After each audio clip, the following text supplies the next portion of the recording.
Hello children, today we'll learn the third chapter in science. The name of the chapter is Soil Erosion and Conservation. Soil erosion means loss of top layer of the soil due to human activities, water and wind. Conservation means the different steps taken by us to prevent or avoid soil erosion. At the end of this chapter, we'll be able to recognize the importance of soil, explain the process of formation of soil, list the ways in which soil gets eroded, identify the human activities that have increased soil erosion, list the methods of soil conservation. Mind opener. Collect soil from different places, a garden, a playground, a seashore or a river bank. Spread out the different soil on the sheets of white paper.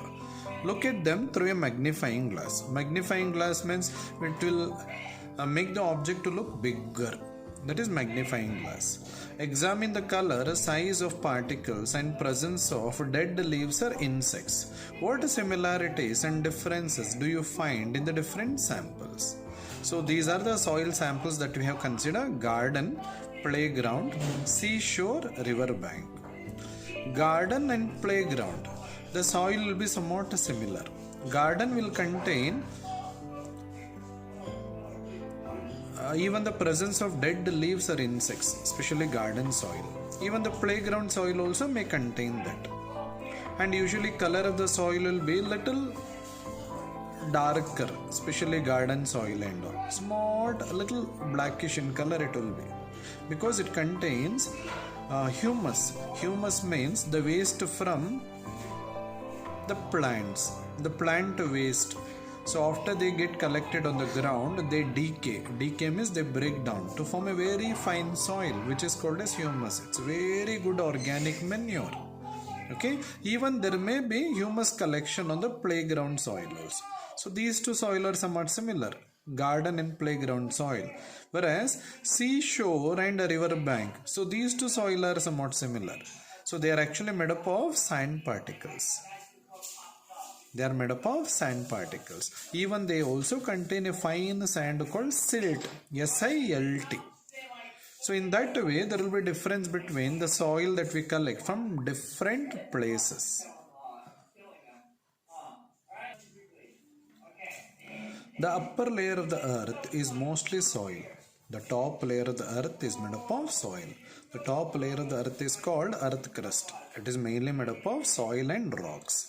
Soil is made up of small particles of broken down rocks, remains of dead plants and animals, water and air. Soil mainly contains small particles of broken down rocks. When the rock breaks, the tiny particles will be added to the soil. Even it also contains the remains of dead plants and animals, which we consider it as humus, H-U-M-U-S. Then it also contains water as well as air. Plants grow in soil and use the minerals present in it. Minerals means salt. Plants will grow in the soil and it also use the minerals present in the soil. Soil also contains tiny living organisms such as insects, worms and bacteria. There are many tiny living organisms present in the soil like insects, worms and bacteria. So they help in a process called decomposition. Decomposition means they break the larger organic material into smaller particles, which can be used as a nutrient in the later stage by the plant. Importance of soil. Plants use the nutrients in the soil to grow and make food. Plants require the nutrients present in the soil for their growth as well as to prepare food. All animals depend on plants directly or indirectly for food. Thus, soil is very important for life. Plants require nutrients from the soil for their growth and to prepare food. Whereas most of the animals, directly or indirectly, they depend on plants for their food. So if there is no plant, even animal also can't survive.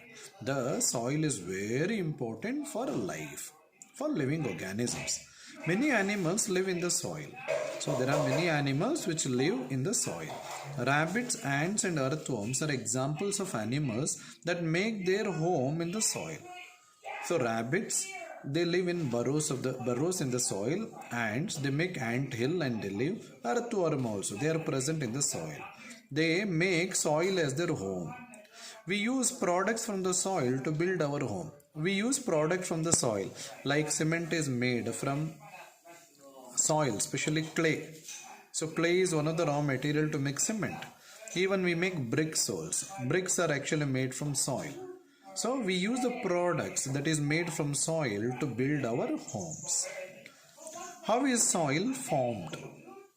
Soil is formed by the breaking down of rocks into small pieces by a process called weathering. If they ask you name the process through which soil is formed, your answer should be weathering. What is weathering process? It is one process where rocks will break down into small pieces when they are actually exposed to wind, rain, water, sometimes even plants, animals and all. Okay, so this will lead to breaking down of rocks into small particles. So this process is called as weathering. So weathering can be caused by, so how weathering takes place? Mainly due to animals, plants, rain, flowing water, wind and weather changes. So these are actually the different factors, so which actually causes weathering of rocks that will help in the formation of soil. The moving water in rivers, for example, carries rocks along. As the rocks knock against each other, they break into smaller pebbles. The moving water in a river, so when they move in a good speed, they carry the rocks along with it. So these rocks, when they hit each other, they break into smaller pebbles. Smaller pebbles means smaller pieces of rocks. The pebbles finally break into tiny grains of sand. So these pebbles later it actually break into tiny grains of sand over a period of time. The wind also plays an important role in soil formation. Along with water, wind also plays an important role in soil formation.